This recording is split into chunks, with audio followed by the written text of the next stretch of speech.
ഏറ്റവും പ്രധാനപ്പെട്ട ഒരു വാർത്തയിലേക്ക് പോവുകയാണ്. CBSE +2 പരീക്ഷകൾ ഉപേക്ഷിച്ചു എന്നാണ് ഏറ്റവും ഒടുവിൽ ലഭിക്കുന്ന വിവരം. ഇത് സംബന്ധിച്ച് അല്പം മുമ്പ് പ്രധാനമന്ത്രിയുടെ നേതൃത്വത്തിൽ യോഗം ചേർന്നിരുന്നു. നിർമ്മലാ സീതാരാമൻ, പ്രകാശ് ജാവ്ദേക്കർ ഉൾപ്പെടെയുള്ള മന്ത്രിമാർ യോഗത്തിൽ പങ്കെടുത്തിരുന്നു. കോവിഡിന്റെ പശ്ചാത്തലത്തിൽ പരീക്ഷാ നടത്തിപ്പുമായി ബന്ധപ്പെട്ട് കാര്യങ്ങൾ കേന്ദ്രം കോടതിയെ അറിയിക്കണമെന്ന് സുപ്രീം കോടതി ആവശ്യപ്പെട്ടിരുന്നു. ഇതിന്റെ പശ്ചാത്തലത്തിൽ കൂടിയാണ് പ്രധാനമന്ത്രിയുടെ നേതൃത്വത്തിൽ ഇന്ന് യോഗം ചേർന്നത്. പരീക്ഷാ നടത്തിപ്പ് സംബന്ധിച്ച് ഇപ്പോൾ ഏറ്റവും ഒടുവിൽ പുറത്തു വരുന്നത് CBSE +2 പരീക്ഷ ഉപേക്ഷിച്ചു എന്നാണ് തീരുമാനങ്ങൾ വരുന്നത്. കേന്ദ്രത്തിന്റെ തീരുമാനം നാളെ സുപ്രീം കോടതിയെ അറിയിക്കും. ദില്ലിയിൽ നിന്ന് വാർത്തയുടെ കൂടുതൽ വിവരങ്ങളുമായി വിഷ്ണു കൂടി നമുക്കൊപ്പം അല്പനിമിഷങ്ങൾക്കകം ചേരും എന്ന് തന്നെ അറിയാൻ കഴിയുന്നു. വിഷ്ണു കേൾക്കുന്നുണ്ടോ? പ്രധാനമന്ത്രി വിളിച്ചു ചേർത്ത യോഗത്തിലാണ് CBSE 12ാം ക്ലാസ് പരീക്ഷ റദ്ദാക്കാനായിട്ട് അല്ലെങ്കിൽ ഉപേക്ഷിക്കാനായിട്ട് ഒരു തീരുമാനം കൈക്കൊണ്ടിരിക്കുന്നത്. ഇന്ന് പ്രധാനമന്ത്രി വിളിച്ചു ചേർത്ത യോഗത്തിൽ പ്രതിരോധ മന്ത്രി രാജ്നാഥ് സിംഗും മന്ത്രിമാരായിട്ടുള്ള നിർമ്മലാ സീതാരാമൻ ഉൾപ്പെടെയുള്ളവർ പങ്കെടുത്തിരുന്നു. വിശദമായി തന്നെ ചർച്ച നടന്നു. ഏകദേശം 3 മണിക്കൂറോളം എല്ലാ വശങ്ങളും ചർച്ച ചെയ്തതിനു ശേഷമാണ് CBSE +2 പരീക്ഷ ഉപേക്ഷിക്കാനായിട്ട് ഒരു തീരുമാനം കൈക്കൊണ്ടിരിക്കുന്നത്. ഇനി ഇത്തരത്തിൽ പരീക്ഷ ഉപേക്ഷിച്ച സാഹചര്യത്തിൽ വിദ്യാർത്ഥികളുടെ ഒരു ഫലപ്രഖ്യാപനം ഏത് രീതിയിലായിരിക്കണം എന്ന് സംബന്ധിച്ച് ഒരു തീരുമാനം വരേണ്ടതുണ്ട്. കാരണം നിലവിലത്തെ സാഹചര്യത്തിൽ 9, 10, 11 ക്ലാസ്സുകളുടെ ഒരു പെർഫോമൻസ്, വിദ്യാർത്ഥികളുടെ പെർഫോമൻസിന്റെ അടിസ്ഥാനത്തിൽ ഫലപ്രഖ്യാപനം നടത്താമെന്ന ഒരു ആലോചന നേരത്തെ തന്നെ കേന്ദ്ര സർക്കാരിന്റെ ഭാഗത്തുനിന്ന് ഉണ്ടായിരുന്നു. ഇനി ആ രീതിയിൽ തന്നെയാണോ ഫലം പ്രഖ്യാപിക്കേണ്ടത് എന്ന കാര്യത്തിൽ ഒരു അന്തിമ തീരുമാനം കൈക്കൊള്ളേണ്ടതുണ്ട്. പക്ഷേ നിലവിലത്തെ സാഹചര്യത്തിൽ 12ാം ക്ലാസ് പരീക്ഷ ഉപേക്ഷിച്ചിരിക്കുന്നു. ഇപ്പോൾ ഈ ഒരു തീരുമാനം കൈക്കൊള്ളുന്നത് വിദ്യാർത്ഥികളുടെ സുരക്ഷ കണക്കിലെടുത്തുകൊണ്ടാണ്. കാരണം കോവിഡ് 2ാം തരംഗം അതിരൂക്ഷമായി തന്നെ രാജ്യത്തെ ബാധിച്ച ഒരു സാഹചര്യമുണ്ട്.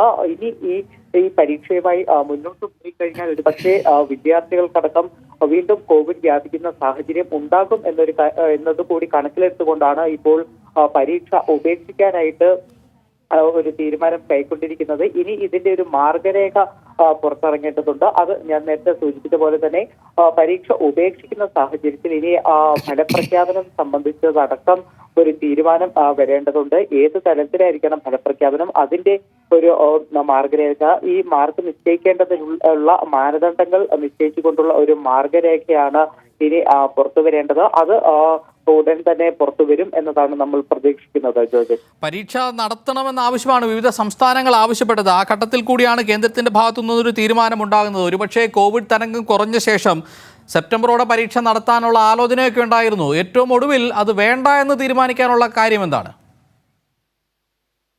ജോർജറ്റി, ഏറ്റവും പ്രധാനമായിട്ട് ഇപ്പോൾ വിദ്യാർത്ഥികളുടെ ഒരു സുരക്ഷ കണക്കിലെടുത്തുകൊണ്ട് തന്നെയാണ് പരീക്ഷ ഉപേക്ഷിക്കാനായിട്ടൊരു തീരുമാനം കൈക്കൊണ്ടിരിക്കുന്നത്. കാരണം നിലവിൽ നമ്മൾ നേരത്തെ സൂചിപ്പിച്ച പോലെ തന്നെ കോവിഡിന്റെ 2ാം തരംഗം വളരെ രൂക്ഷമായി തന്നെ രാജ്യത്തെ ബാധിച്ചിരുന്നു. ഇപ്പോൾ ആ 2ാം തരംഗം ഏകദേശം വ്യാപനം കുറഞ്ഞു വരുന്ന സാഹചര്യമാണുള്ളത്. പക്ഷേ ഈ വ്യാപനം കുറഞ്ഞു വരുന്ന സാഹചര്യത്തിൽ വീണ്ടും പരീക്ഷ നടത്തുന്നതിലേക്ക് പോയി കഴിഞ്ഞാൽ വിദ്യാർത്ഥികൾക്ക് കൂട്ടമായി പുറത്തു വരേണ്ടി വരും. അത്തരം സാഹചര്യങ്ങളിൽ വീണ്ടും കോവിഡ് പടരാനുള്ള സാധ്യത കൂടി കണക്കിലെടുത്തുകൊണ്ടാണ് ഇപ്പോൾ ഈ പരീക്ഷ ഉപേക്ഷിക്കാനായിട്ട് ഒരു തീരുമാനം കൈക്കൊണ്ടിരിക്കുന്നത്. തീർച്ചയായിട്ടും വിദ്യാർത്ഥികളുടെ സുരക്ഷയ്ക്ക് തന്നെ മുൻഗണന കേന്ദ്ര സർക്കാർ നൽകിയിരിക്കുന്നു. ഇത് കഴിഞ്ഞ കുറച്ച് നാളുകളായി തന്നെ വിദ്യാർത്ഥികളും രക്ഷിതാക്കളും അടക്കം ഒരു ആവശ്യം മുന്നോട്ട് വെച്ചിരുന്നത് പരീക്ഷ നടത്തരുത് എന്നൊരു ആവശ്യം തന്നെയായിരുന്നു മുന്നോട്ട് വെച്ചിരുന്നത്. വളരെ വലിയ ആശങ്കകളിലൂടെയായിരുന്നു കഴിഞ്ഞ 2 മാസമായി തന്നെ പരീക്ഷ നടത്തിപ്പ് സംബന്ധിച്ച കാര്യങ്ങൾ കടന്നുപോയതെങ്കിൽ ഇപ്പോൾ പ്രധാനമന്ത്രി വിളിച്ച യോഗത്തിൽ പരീക്ഷ വേണ്ട എന്ന തീരുമാനം കൈക്കൊണ്ടിരിക്കുന്നു. വിദ്യാർത്ഥികളുടെ സുരക്ഷ കണക്കിലെടുത്തുകൊണ്ട് തന്നെയാണ് ഇത്തരത്തിൽ ഒരു തീരുമാനം കൈക്കൊണ്ടിരിക്കുന്നത് എന്നതാണ് അറിയാൻ സാധിച്ചിരിക്കുന്നത്. ഇനി നമ്മൾ നേരത്തെ സൂചിപ്പിച്ച പോലെ ഒരു മാർഗരേഖ തയ്യാറാക്കാനും നിർദ്ദേശം നൽകിയിട്ടുണ്ട്. അത് ഫലം പ്രഖ്യാപിക്കാനായിട്ട് വിദ്യാർത്ഥികൾക്ക് മാർക്ക് നൽകുന്നതിന് വേണ്ടിയിട്ടുള്ള ഒരു മാർഗരേഖയാണ് തയ്യാറാക്കേണ്ടത്. അതോടൊപ്പം പ്രധാനമന്ത്രി ഇന്നത്തെ യോഗത്തിൽ കൃത്യമായി തന്നെ പറഞ്ഞതും വിദ്യാർത്ഥികളുടെ ആശങ്ക അകറ്റണം എന്ന് തന്നെയാണ്. അത് കഴിഞ്ഞ കുറച്ച് നാളുകളായി തന്നെ വലിയ ഒരു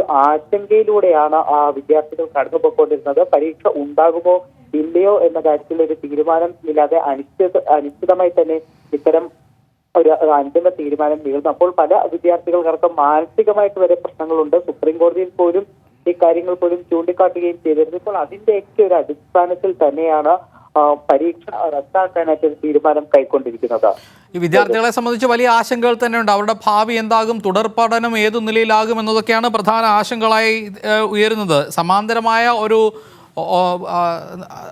പ്രവർത്തനങ്ങൾ, അതായത് പുതിയ ഓപ്ഷനുകൾ എന്തെങ്കിലും ഉണ്ടോ? അത്തരത്തിലൊരു പ്രാഥമിക ചർച്ചയെങ്കിലും നടന്നോ? ഏത് വിധത്തിലാകും മാർക്കുകൾ തീരുമാനിക്കുക, തുടർ പഠനം സാധ്യമാകുക തുടങ്ങിയത് സംബന്ധിച്ച്? ജോജറ്റ്, ഇനി ഫലപ്രഖ്യാപനം സംബന്ധിച്ച് കൃത്യമായിട്ടൊരു മാർഗരേഖ പുറത്തിറക്കും എന്നതാണ് അറിയിച്ചിരിക്കുന്നത്. കാരണം നിലവിലത്തെ സാഹചര്യത്തിൽ എങ്ങനെയായിരിക്കണം മാർക്ക് നൽകേണ്ടത് എന്ന കാര്യത്തിൽ ഒരു അന്തിമ തീരുമാനം കൈക്കൊണ്ടിട്ടില്ല.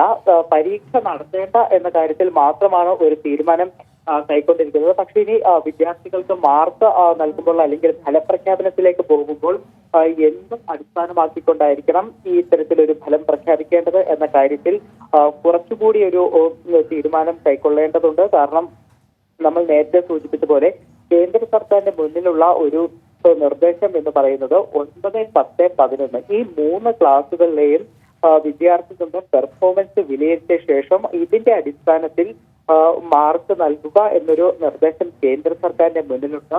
അത് അല്ലെങ്കിൽ മറ്റൊരു നിർദ്ദേശമായി മുന്നോട്ട് വെച്ചിരിക്കുന്നത് 12ാം ക്ലാസ്സിലെ കഴിഞ്ഞ ഒരു വർഷത്തെ ഒക്കെ ഒരു പെർഫോമൻസിന്റെ അടിസ്ഥാനത്തിൽ 11ാം ക്ലാസ്സിലെ പെർഫോമൻസിന്റെ അടിസ്ഥാനത്തിൽ അല്ലെങ്കിൽ ഈ വർഷത്തെ പെർഫോമൻസിന്റെ അടിസ്ഥാനത്തിൽ മാർക്ക് നൽകാമെന്ന ഒരു നിർദ്ദേശം ഉണ്ടെങ്കിൽ പോലും അവിടെ ഒരു പ്രശ്നം വരുന്നത് കഴിഞ്ഞ വർഷങ്ങളിൽ ക്ലാസുകൾ അങ്ങനെ നടന്നിട്ടില്ല. കൂടുതലും ഓൺലൈൻ ക്ലാസുകളൊക്കെയാണ് കോവിഡിന്റെ സാഹചര്യത്തിൽ നടന്നത്. അതുകൊണ്ട് തന്നെ ഈ ഒരു വർഷത്തെ പെർഫോമൻസിന്റെ അടിസ്ഥാനത്തിൽ മാർക്ക് നൽകുക ഒരു കൃത്യമായിട്ടുള്ള നടപടി ആയിരിക്കില്ല എന്നതാണ് പലരും ചൂണ്ടിക്കാട്ടുന്നത്. അതുകൊണ്ട് തന്നെയാണ് ഒരുപക്ഷെ 9, 10, 11 ക്ലാസുകളുടെ പെർഫോമൻസിന്റെ അടിസ്ഥാനത്തിൽ ഒരു മാർക്ക് നൽകുക അല്ലെങ്കിൽ ഒരു ഫലപ്രഖ്യാപനത്തിലേക്ക് പോവുക എന്നൊരു നിർദ്ദേശം കേന്ദ്ര സർക്കാരിന് മുന്നിലുള്ളത്. ഇനി ഇക്കാര്യത്തിൽ CBSE അടക്കം കുറച്ചുകൂടി ചർച്ച നടത്തിയ ശേഷം മാത്രമായിരിക്കും ഒരു കൃത്യമായിട്ടുള്ള മാർഗരേഖ പുറത്തിറക്കുക.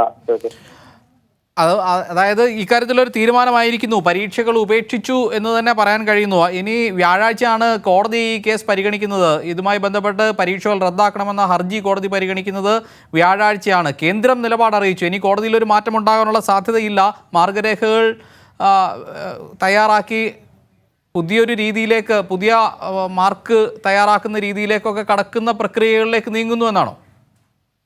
തീർച്ചയായിട്ടും ചോദിച്ചിട്ട് ഇനി നാളെയോട് കൂടി തന്നെ സുപ്രീം കോടതിയിൽ തീരുമാനം അറിയിക്കും എന്നതാണ് നമുക്ക് മനസ്സിലാക്കാൻ കഴിയുന്നത്. കഴിഞ്ഞ ദിവസം തന്നെ സുപ്രീം കോടതി അറിയിച്ചിരുന്നത് 2 ദിവസത്തിനകം തന്നെ നിലപാട് വ്യക്തമാക്കുമെന്ന് കോടതി അറിയിച്ചിരുന്നു. അതിന്റെ അടിസ്ഥാനത്തിൽ ഇന്നിപ്പോൾ പ്രധാനമന്ത്രി വിളിച്ച യോഗത്തിൽ പരീക്ഷ വേണ്ട എന്ന തീരുമാനം കൈക്കൊള്ളുകയും ചെയ്തിട്ടുണ്ട്. ഇനി നാളെയോടുകൂടി സുപ്രീം കോടതിയിൽ കേന്ദ്ര സർക്കാർ പരീക്ഷ റദ്ദാക്കി എന്നുള്ള തീരുമാനം അറിയിക്കുകയും ചെയ്യും. അതോടൊപ്പം തന്നെയായിരിക്കും നമ്മൾ നേരത്തെ സൂചിപ്പിച്ച പോലെ ഫലപ്രഖ്യാപനം സംബന്ധിച്ചിട്ടുള്ള ഒരു മാർഗരേഖ, ആ മാർഗരേഖയും സുപ്രീം കോടതിയെ അറിയിക്കും എന്നതാണ് നമുക്ക് ലഭിക്കുന്ന സൂചനകൾ. പക്ഷേ ഈ ഒരു മാർഗരേഖ സംബന്ധിച്ചുകൊണ്ടാണ് ഇപ്പോഴും ചില അനിശ്ചിതത്വം നിലനിൽക്കുന്നത്. അത് ഏത് വിധത്തിൽ മാർക്ക് നിശ്ചയിക്കും എന്നതിനെ കുറിച്ചാണ് അനിശ്ചിതത്വം. പക്ഷെ നേരത്തെ തന്നെ 10ാം ക്ലാസ്സിൽ വിദ്യാർത്ഥികളുടെ പരീക്ഷ നേരത്തെ ഉപേക്ഷിച്ചിരുന്നു. ആ സമയത്ത് വിദ്യാർത്ഥികൾക്ക് വേണ്ടിയിട്ട് ഇത്തരത്തിൽ മാർഗരേഖ പുറത്തിറക്കിയിരുന്നു. മാർക്ക് സംബന്ധിച്ചുള്ളത് അവരുടെ ഇന്റേണൽ അസസ്മെന്റ് നടത്തിക്കൊണ്ട് ഫലം പ്രഖ്യാപിക്കാനായിട്ടാണ് 10ാം ക്ലാസ്സിന്റെ പരീക്ഷ റദ്ദാക്കിയപ്പോൾ ഒരു മാർഗരേഖ പുറത്തിറക്കിയിരുന്നത്. അന്ന് പക്ഷേ ഇത്തരത്തിൽ വിദ്യാർത്ഥികൾക്ക് മാർക്ക് കുറഞ്ഞുപോയി എന്ന പ്രശ്നങ്ങളുണ്ടെങ്കിൽ അവർക്ക് വീണ്ടും ഇവരെ സമീപിക്കാമെന്നും പരീക്ഷ എഴുതാമെന്നുമുള്ള ഒരു നിർദ്ദേശം കൂടി ബോർഡ് മുന്നോട്ട് വെച്ചിരുന്നു. പക്ഷേ ഇനി അതുപോലെ തന്നെ 10ാം ക്ലാസ്സിലെ മാർക്ക് നിശ്ചയിക്കുന്നത് പോലെ 12ാം ക്ലാസ്സിലെ മാർക്ക് നിശ്ചയിക്കാൻ കഴിയുമോ എന്നുള്ള കാര്യത്തിലും ചില സംശയങ്ങൾ നിലനിൽക്കുന്നുണ്ട്. അതുകൊണ്ട് തന്നെ കൂടുതൽ ചർച്ചകൾക്ക് ശേഷമായിരിക്കും നാളെയോടുകൂടി ഒരു വിശദമായിട്ടുള്ള മാർഗരേഖ പുറത്തിറക്കുക. ജോജൻ,